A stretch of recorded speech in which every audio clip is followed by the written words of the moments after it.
Bienvenue, c'est Anto, toujours pour la passion des hélicos. C'était un vol sur une carte sans tuile optimisée, donc c'est pas très beau au niveau du décor. Je m'entraînais à utiliser le Bell 206-19 qui est hyper difficile à utiliser. Et voici ce que j'ai vécu vu de l'extérieur. Après on va regarder qu'est-ce qui s'est vraiment passé en vue intérieure et on va le commenter.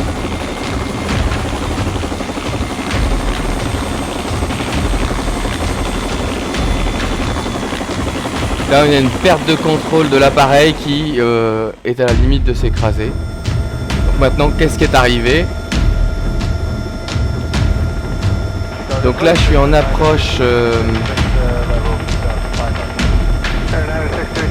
vers un petit héliport que j'ai récupéré sur le forum explain.org. Ce que je voulais c'était perdre de l'altitude, j'arrivais de la montagne et avec le moins de vitesse possible. L'héliport est sur la droite, après le petit village. Donc là je tire mon cyclique en arrière pour perdre de la vitesse. On voit que l'aiguille il arrive en dessous de 40 nœuds et on voit la vitesse verticale, le cadran à droite en dessous de l'altimètre qui commence à chuter complètement. Là je suis dans une situation de vortex.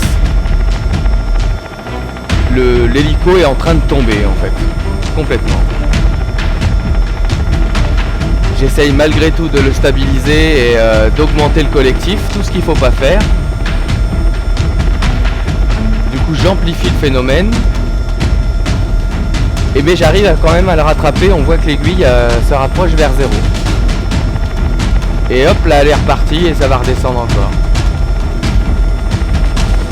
Là on redescend et on voit qu'au niveau du pédalier je me bats pour garder la direction et il balance de droite à gauche. La chute verticale est énorme et là il part en toupie.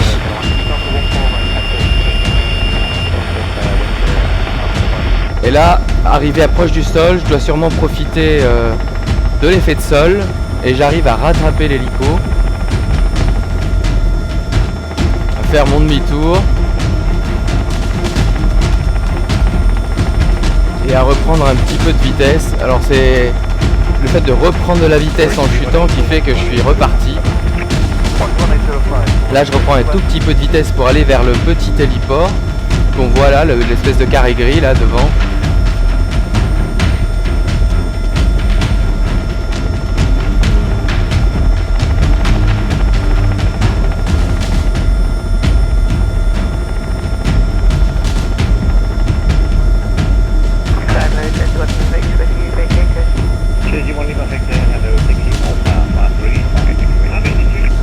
Et au final, j'arrive quand même à me poser sans m'être écrasé.